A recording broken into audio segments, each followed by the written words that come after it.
Coming into the organization 2 years ago, I saw excellence across the board, and it's through that excellence we all strengthen each other. I think what makes Stanford exceptional here in the world of nursing is that we're aligned with a medical staff that has preeminence across the world. And when you have that type of excellence, it has an impact and an influence on the practice that we have here at nursing. We bring our own science and we bring our own contributions, but we do it in concert with our medical staff. And together, I think we create just a powerful force in terms of patient care delivery. And that does differentiate us. If you think about it, the work that we do here at Stanford, much is based on evidence and theory, and that's really the foundation in our academic mission within Stanford Healthcare.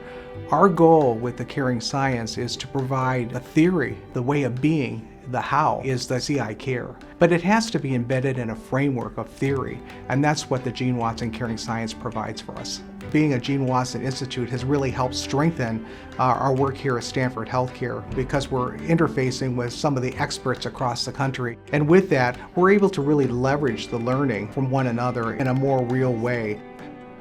Caring Science can be viewed as a philosophy as well, and it has given us the opportunity and the permission to really look at our work and be reminded one more time of why we first became nurses or healthcare providers, and two, why we decided to work in this organization.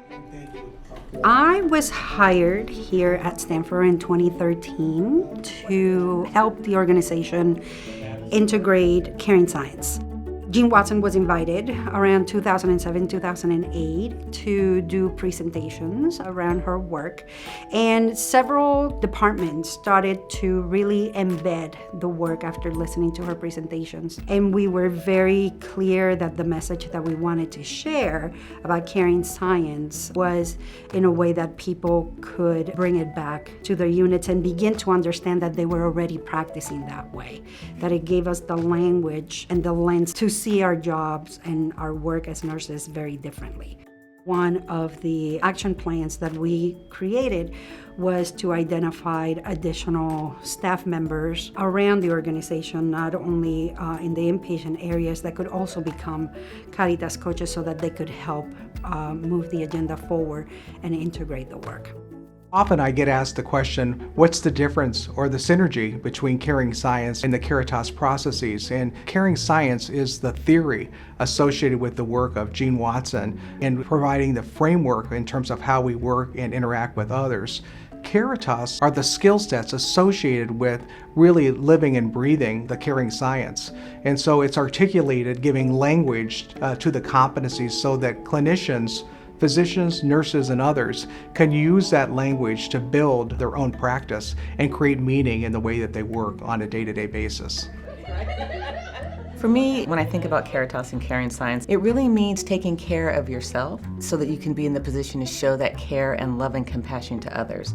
Because as nurse professionals, I think we often will put our own care needs on the back burner. And if you are not caring for yourself, you can't show up. Right? You don't show up to work in the right frame of mind or in the right space. So when I focus on that practice, I really look at the art and science of being. How am I showing up to my patients, to my colleagues, to the institution?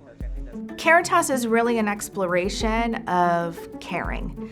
As Gene Watson says, caring is not something that we do, caring is something that we are.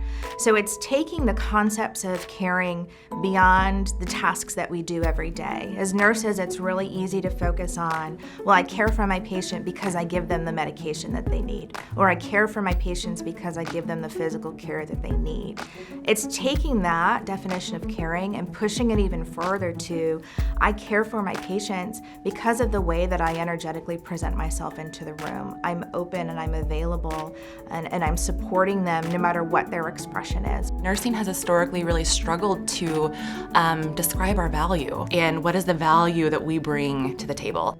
Having this common language and being able to better describe what it means to care for another human being, how the act of caring actually helps create a healing environment in a place where someone can have the ability to start the healing process. Caring Science is the what, and then the Caritas is the how. It's the living out of the caring science. The Caritas Coaching Program is a 6-month program. The program recommends that you select your project about halfway through once you have a better understanding of the principles.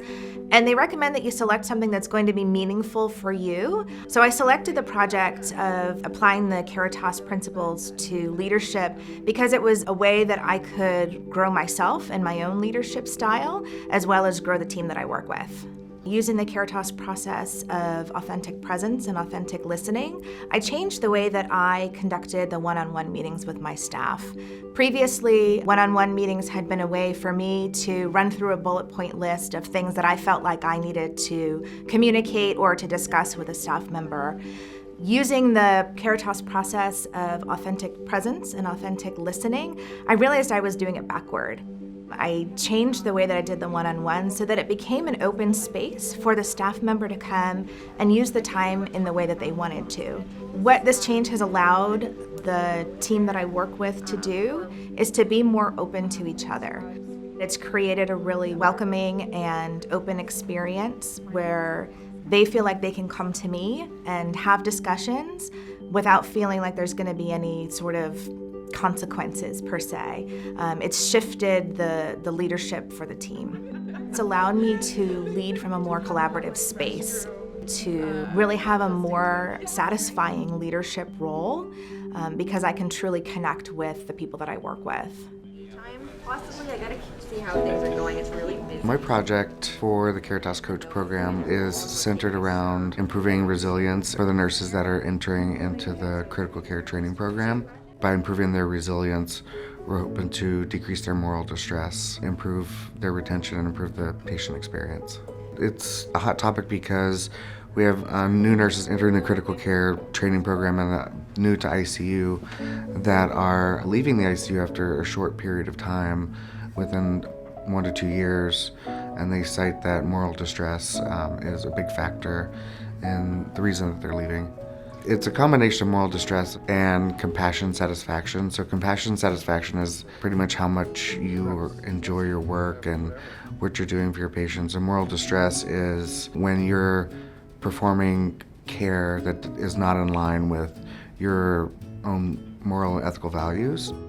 And as compassion satisfaction decreases, moral distress increases. So they kind of have an inverse relationship. It affects the skill mix of the nurses that care for our patients, so we lose a lot of the tenured knowledge that comes with having a very tenured ICU nurse to oversee and to mentor the newer staff. It also creates a lot of stress on the leadership team and recruiting and maintaining talent. And it also affects the peer-to-peer relationships in the department because people feel like people aren't there long enough to have a connection, to really connect with one another. It's kind of a two-pronged approach to improving resiliency. We're educating them on the basics around caring science, some of the importance around creating authentic relationships, having authentic presence, and then on the other side of it, we are teaching them self-care practices and micro-practices that help them to perform self-care for themselves so that they're in a place where they can take care of these difficult patients. My project really was around how do we integrate caring science principles into our formal nursing and patient care services communication strategy, and really be intentional about the kind of language that we're using. And so mine was specifically around biogenic communication, biogenic meaning life-giving communication. I run several of our communication channels, and we have multiple different platforms that we try to communicate with. And so whenever I learned about this word biogenic, life-giving, I really thought, I was like, wow, like I have a tremendous opportunity in my role to be really strategic and intentional about the words that we are using. And so it was really cool to feel like you're able to have that kind of impact on people's day.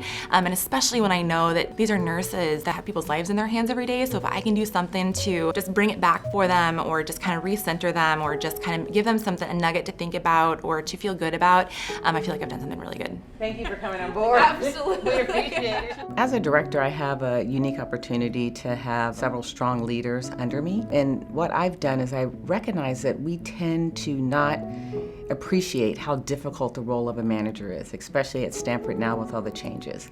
And so one of the things I did was I created a retreat for my leaders, and we focused on resiliency and self-care. They learned a lot of micro practices like pausing before you enter a patient's room. They were able to understand how important it is before you go into a room that you take a deep breath, You reflect on what it is that you're getting ready to do and who you're getting ready to talk to so that you can show up in the right frame of mind. In addition to that, they were really encouraged to do self-care, to get a massage, to step away from the unit, to go walk around the campus if you needed to, just so that you can clear your mind. Because again, if you care for yourself, you have a better ability to show that care and concern for others on your team. After I became a coach, I had some aha moments about how the concepts in caring science can impact my work. And I identified some very important concepts that I thought would be helpful to our clinical ladder process. As I took on the role of managing our PNDP program, what I found was that a lot of people had anxiety about writing clinical narratives about their own work. What I really noticed is that these levels of reflection are what was missing to understand why we write these clinical narratives. The 3 levels were cognitive, affective, and collective. And what happens in nursing is that you focus on the cognitive without really talking about how that made you feel. How did that impact your work and your role? And taking that concept, I just kind of had this moment of realization that this is what I need to share with the nurses that are going through this process. There's a moment in time where people come to see me so I can help them through the process, and we call them PNDP drop-in lounges.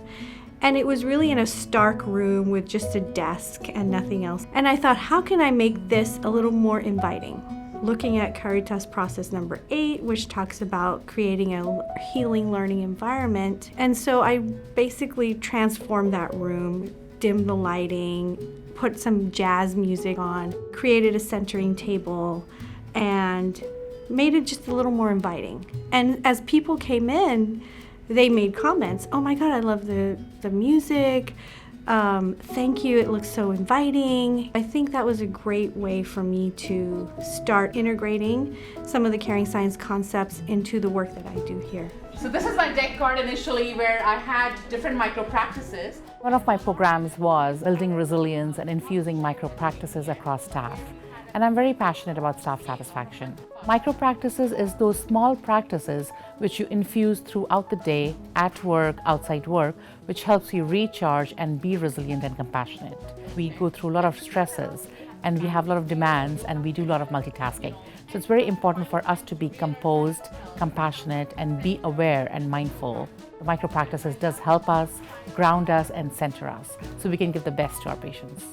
It is unique actually because we all have our own touch. You can do it anywhere, anytime. So I believe in having that toolbox and having that awareness and exposure and that access to all these practices which builds up our resilience.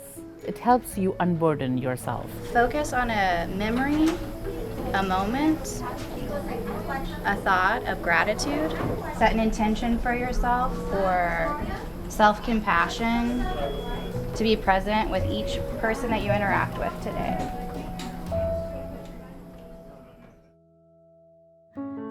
So main takeaway is you cannot pour out of an empty cup and you have to find your own practices.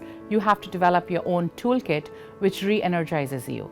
Everything might not work for you, so you have to find time and practices where it recharges you, you can connect with yourself, and then you can create that healing space for yourself and for all others who you work with. I think sometimes in an academic medical facility, we can be so focused on the innovations and the best practice and doing the best practices for care that you can lose sight of the human being in the middle.